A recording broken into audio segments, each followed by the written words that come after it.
নমস্কার, আমি দীপিকা। কেমন আছো সবাই? আশা করছি ঈশ্বরের কৃপায় সবাই ভালো আছে, সুস্থ আছে। নতুন আরেকটি দিন শুরু করছি তোমাদের সবার ভালোবাসা নিয়ে।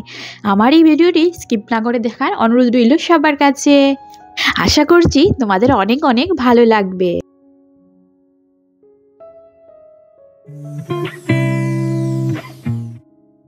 এখন বাজছে সকাল 6টা। এই তো কিছুক্ষণ আগে ঘুম থেকে উঠেছি, তবে বেশিক্ষণ বসে থাকলে তো আর চলবে না, তাই ফ্রেশ হয়ে চলে এসেছি। কাজকর্মগুলো সেরে রান্না বসাতে হবে। গাছগুলোতে আগেই জল দিয়ে নিচ্ছি, কারণ গাছগুলোতে যদি সকাল সকাল একটুখানি যত্ন নিই না, তো দিনটা বেশ ভালো শুরুও হয় আর বেশ ভালোও লাগে, নিজেরও একটা পজিটিভ এনার্জির ফিল আসে। এই যে দিনের এই শুরুটা না, যদি ভালোভাবে পজিটিভ এনার্জি নিয়ে শুরু করা যায়, তাহলে দেখবে পুরো দিনটাই খুব ভালো কাটে। না হলে এই যেমন মন খারাপ নিয়ে যদি তুমি দিনটা শুরু করো, দিনটা দেখবে কেমন নেতানো নেতানো দিন থাকে। সেই দিন আর কোনো কাজকর্ম করতে কোনো এনার্জিই পাওয়া যায় না। আর এনার্জি না থাকলে মন দিয়ে সংসারের কাজকর্মগুলো সুন্দরভাবে গুছিয়ে করতে একটুও ইচ্ছেও করে না। যাই হোক, এই যে জল দিতে এসে দেখতেই পাচ্ছ গাছগুলো একটুখানি পরিষ্কার করে দিচ্ছি। কয়েকটা পাতা শুকিয়ে গেছে গাছের গোড়াতে, আরও একটুখানি জাবড়া পড়ে আছে, সেগুলো একটুখানি দিলাম পরিষ্কার করে। তারপর গাছগুলোতে ভাবছি সবকটাতে সুন্দর করে জল দিয়ে দেব। এখন তো ওই ঠান্ডা ঠান্ডা ওয়েদার, গাছগুলো এমনিতেই নেতিয়ে পড়বে, কারণ যখন বরফ পড়তে শুরু হবে, দিনটা পুরো অন্ধকার অন্ধকার থাকবে, তখন গাছের জন্য সেটা ভীষণ ক্ষতিকারক হয়ে যায়। তবে যতদিন ভালো আছে যত্নটাটুকু তো করতেই হবে, তাই না বলো? যাই হোক, এই যে পাতাগুলো আগে দিলাম একটুখানি, কয়েকটা দেখো বেশ কিছুখানি জাবড়া বেরিয়েছে, সেগুলো সুন্দর করে পরিষ্কার করে দিয়েছি। মাটিগুলো ভাবছি কুড়ে দেব, তবে এখন না, এখন হাতে সময় নেই, তাই পরেই দেব। এই যে এবার বারান্দাটা সুন্দর করে ঝাড়ু দিয়ে নিচ্ছি। এখন তো দিনগুলো এত ছোট হয়ে গেছে না, সত্যি কাজকর্ম করে দিনের সঙ্গে পাল্লা দিয়ে উঠাই যায় না। এই যে কাজ শুরু করেছি, তবে ওই রাত্রি পর্যন্তই চলে, রেস্টের না এখন আর একদমই টাইম পাওয়া যায় না। সংসারে টুকিটাকি কত যে কাজ থাকে তার তো কোনো হিসাব নেই, আর এই কাজকর্মগুলো করতে গিয়ে দিনটা যে কোথাও দিয়ে উধাও হয়ে যায় সত্যি বুঝতে পারি না। গরমের দিনটা বেশ ভালো, জানো তো, দিনটা এত লম্বা হয়, ওই যে অনেকটা সময় পাওয়া যায় কাজকর্ম করার পরেও রেস্ট করার জন্য। শীতটা অবশ্যই ভালো লাগে, তবে ওই আর কি, কিছু জিনিসের কিছু ফায়দা কিছু লস তো থাকে। তাই গরমের দিনে যেমন ফায়দা থাকে, দিনটা অনেকটা লম্বা হয়, তবে হ্যাঁ, সহ্য শক্তিটা অনেকটা বেশি রাখতে হয়। তার কারণ শীতটা সহ্য করতে পারলেও ব্ল্যাঙ্কেটের নিচে ঢুকে গরমটা একদমই বরদাস্ত করা যায় না। আর এইখানে তো খুব গরম পড়ে, বৃষ্টি তো হয়ই না, 2-4 দিন হয় বৃষ্টি, বাস এই শেষ হয়ে যায়। আর বাকি দিনগুলোতে তো শুধু গরম আর গরম, প্রত্যেক দিন কী রৌদ্র উঠে। যাই হোক, শীত এসেছে তার মজাই নেই, গরমের কথা বলে কোনো লাভ নেই, তাই না? যাই হোক, এই যে চলে এসেছি রান্নাঘরে, তার মধ্যে ছেলে বর দুজনই উঠে পড়েছে ঘুম থেকে। তবে আমি এই রুমটাকে একটুখানি গুছিয়ে নিই, কারণ গুছানো করে দেখবে কাজকর্ম করতে বেশ ভালো লাগে, একটা পজিটিভ ভাব আসে। আর মন খুশি থাকলে ঘরের কাজকর্ম করতে আরও বেশি এনার্জি পাওয়া যায়। সকালবেলা হাতে খুব অল্প সময় থাকে, তাই শ্বাস বন্ধ করে এক পায়ে দাঁড়িয়ে সম্পূর্ণ কাজ সারতে হয়। এই যে ঝাড়ু দিয়েছি, এবার ফ্রেশ হয়ে এসে ঝটপট রান্না বসিয়ে নেব। তার মধ্যে চিন্তাধারাও করতে হয় যে সকালবেলা কি রান্না করব। প্রত্যেক দিন তো ওই সবজি কেটে কুটে রাখা সম্ভব হয় না, বা কি রান্না করবো সেটাও ভাবা সম্ভব হয় না। তবে আজকে ভাবছি মিক্সড ডাল করবো। বেশ কিছুদিন হলো এই ডাল খাওয়া হচ্ছে না, যেহেতু নিরামিষ চলছিল। তবে আজকে রান্না করছি বেশ কিছুদিন পর, আর এই ডালটা খেতে ভীষণ ভালো লাগে, মিক্সড ডাল খেতে ভীষণ সাদামাটাভাবেই রান্না করবো আজকে। তো এবার আমি এখানে দেখো কাঁচা লঙ্কা টমেটো পেঁয়াজ দিয়ে ডালটা নুন দিয়ে বসিয়ে দিচ্ছি সেদ্ধ হতে।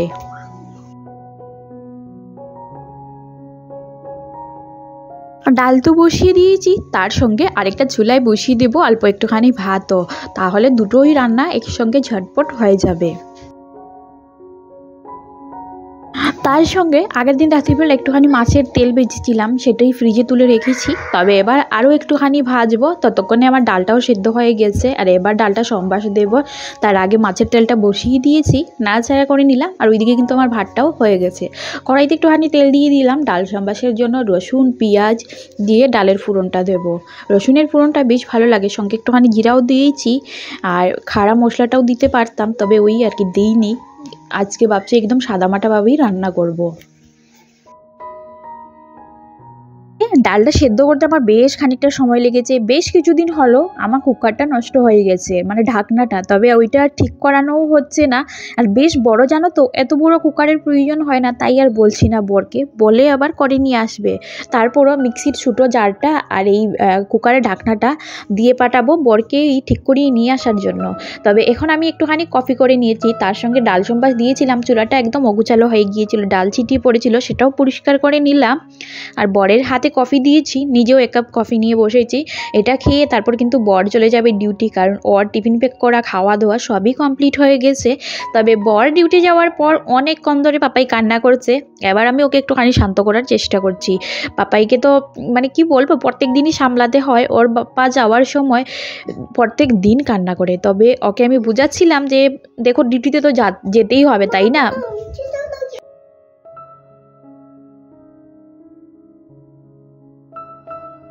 জানো তো, অনেকটা কষ্ট করে ওকে শান্ত করেছি। তবে তারপর আমি ঝটপট করে একটুখানি খাবার খাইয়ে দিলাম। প্রায় দিন কি হয়, ওই কান্না করতে করতে এত ক্লান্ত হয়ে পড়ে যে ওর সঙ্গে সঙ্গে কিন্তু ঘুমিয়েও পড়ে। কি করব বলে, ওর পাপাকে তো ডিউটি যেতেই হবে, না হলে কিন্তু আমরা খাবার পাবো না, উপোস মরতে হবে। তবে ও তো ছোটো মানুষ, ওই জিনিসটা তো আর বুঝছে না। তবে ওর পাপা যাওয়ার সময় ও ভাবছে যে আমিও যাবো সঙ্গে, কোথায় ঘুরতে চলে যাচ্ছে, হয়তো এইটাই মনে ভাবছে।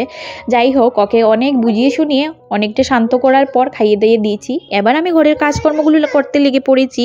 কাজকর্মের সঙ্গে সঙ্গে চলো কয়েকটা কিউট কিউট দিদিভাই কমেন্টস করেছে, সেগুলোরই উত্তর দেওয়া যাক। পানিশার বলে একটা আইডি, উনি কমেন্ট করেছেন মেক সাম ক্লিনিং ব্লগস, অবশ্যই। আর তারপর সুমি ব্লগ কমেন্ট করেছে খুব সুন্দর হয়েছে বোন, অনেক ভালো লাগলো, থ্যাংক ইউ। আমার আরেকটা দিদিভাই কমেন্ট করেছে, ওনার নাম হলো দা বং শেপ শুক্লা, খুব ভালো লাগলো, ভালোবাসা রইল। তোমার জন্য আমার তরফ থেকেও অনেক অনেক ভালোবাসা রইল। শ্রাবন্তীর রান্নাঘর থেকে দিদি কমেন্ট করেছেন, খুব ভালো লাগলো, খুব সুন্দর, ভালোবাসা দিয়ে গেলাম। অনেক অনেক ভালোবাসা দিদিভাই তোমাকে। তোমাদের এই কমেন্টসগুলো পড়তে ভীষণ ভালো লাগে আমার, তাই ভাবছি এখন থেকে প্রত্যেক দিন তোমাদের সাথেও এই কমেন্টসগুলো শেয়ার করব। শুধু আমার ভালো লাগলে হবে না, তোমাদেরও ভালো লাগতে হবে। তবে হ্যাঁ, যারা ভিডিও দেখছো অবশ্যই একটা কমেন্টস করতে কিন্তু ভুলো না। তোমাদের এই কমেন্টস আমাদেরকে কিন্তু ভিডিও করার অনেক উৎসাহ বাড়িয়ে দেয়। তোমাদের সাথে গল্প করতে করতে আমার বেশ খানিকটা কাজও কমপ্লিট হয়ে গেছে। তবে এবার আমি চলে এসেছি, কিছু কাপড় ধুয়ে দিয়েছিলাম সেগুলোই তুলে নিতে, কারণ ওগুলো শুকিয়ে গেছে। ঘরটা যেহেতু গুছাচ্ছি, তাই ভাবছি সঙ্গে সঙ্গে কিন্তু কাপড়গুলো ভাঁজ করেও নেব। তবে এইখানে দেখছি, এই যে দেখো, আমার মহাশয় উপরে উঠে বসে আছেন। ওনাকে বললাম নামো পাপা, তো বলছেন না নামবো না। বললাম না, ছাদে যেতে নেই, কারণ ছাদে না কেউ নেই। আর ছাদের চারিপাশে এখন গ্রিল করে কেউ দিয়েছে, তো আর গ্রিলগুলো বেয়ে বেয়ে না পাপাই উঠে পড়ে গ্রিলের উপরে। ভীষণ ভয় করে যে ও নিচে না পড়ে যায়, কারণ ও তো বুঝতে পারে না কিছু। তবে ওই আমি ডেকেছি, মানা করছে আমাকে। তবে বললাম ঠিক আছে, তুমি থাকো বাইরে, আমি চলে যাচ্ছি ঘরে। এই বলে রাগ করে আমি ঘরে চলে এসেছি। ও আবার এটা কিন্তু বুঝতে পেরেছে। তো আমি একটুখানি পরপর গিয়ে গিয়ে দেখছি লুকিয়ে লুকিয়ে ও কী করছে। দেখলাম কিছুক্ষণের মধ্যে নেমে ঘরে চলে এসেছে। তবে আমি মুখ কালো করেই আমি আমার নিজের কাজ করছি, ওর সাথে কোনো কথা নেই।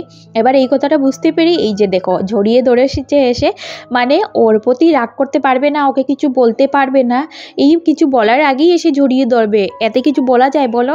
এই হলো ওর মানে প্রত্যেক দিনেরই এইটা হলো ওর রুটিন। যাই হোক, আগে বললাম এইখানে বসো, আমি ঝটপট কাজকর্মগুলো করে নিচ্ছি, দরজাগুলো বন্ধ করে দেবো, তাহলে আর তুমি বেরোতে পারবে না। তো একটুখানি বসেছে, আমি কাপড়গুলো তুলে আলমারিতে রাখলাম। বাকি কাপড়গুলো পাপাইয়ের যে ছোটো ছোটো কাপড়, সেগুলো রেখে দিচ্ছি এইখানে ড্রয়ারের ভিতরে। আর তারপর কি হয়েছিল বলো তো, আমি আর ঘর গোছানো কাজ করছিলাম, মানে ঘরটা ঝাড়ু দিচ্ছিলাম, তার মধ্যেই পাপাই দৌড়ে নেমে নিচে চলে গেছে। পাশের বিল্ডিংয়ের দিদিরা আমাকে ডেকে বলছিল যে নেমে গেছে। তো আমি আবার দৌড়ে গেলাম, গিয়ে দেখলাম হ্যাঁ, ও তো নিচে চলে গেছে। তাই ওকে আবার নিয়ে আসতে নিচে গিয়েছি। তখন দেখলাম এক দাদা এই যে কালিন বিক্রি করছে, ব্ল্যাঙ্কেট বিক্রি করছে।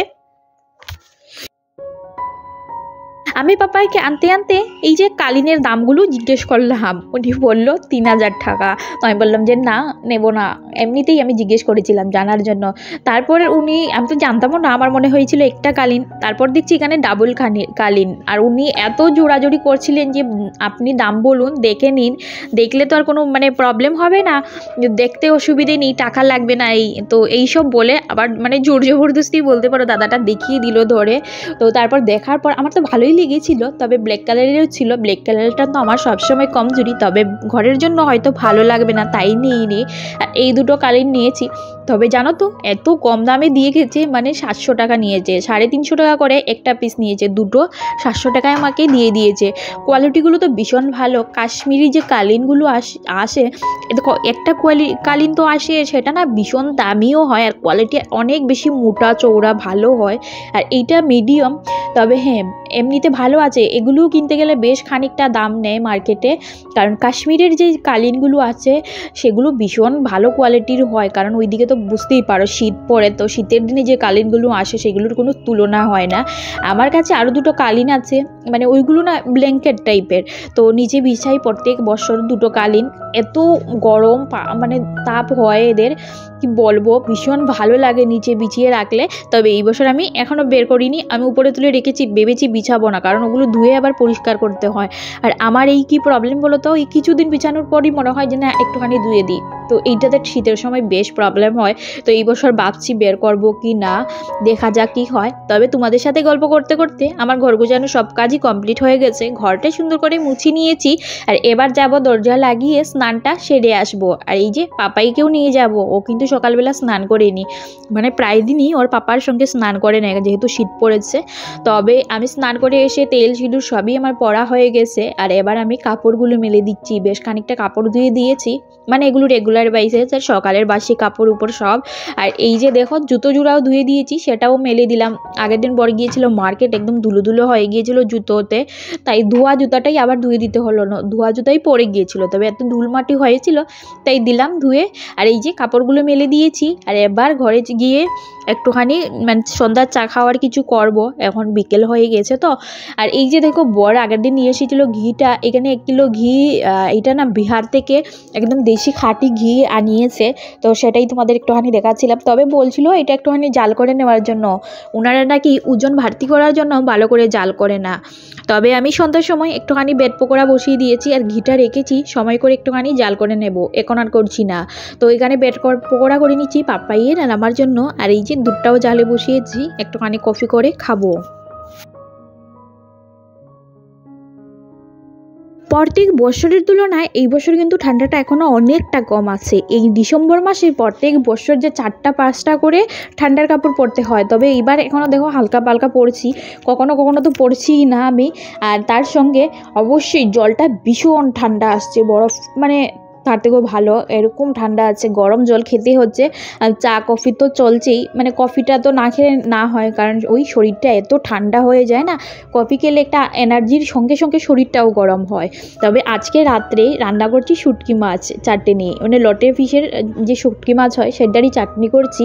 আমাদের তো শোষটা শেষ হয়ে গেছে, আজ গতকালকে বোধহয় শ্রাদ্ধ গেছে, তো আজকের থেকে খাচ্ছি। তবে আজকের এই ভিডিওটা আমি এখানেই শেষ করব। সবাই ভালো থাকবে, সুস্থ থাকবে, নতুন ভিডিও নিয়ে খুব তাড়াতাড়ি তোমাদের সঙ্গে দেখা হবে। আজকের জন্য বাই।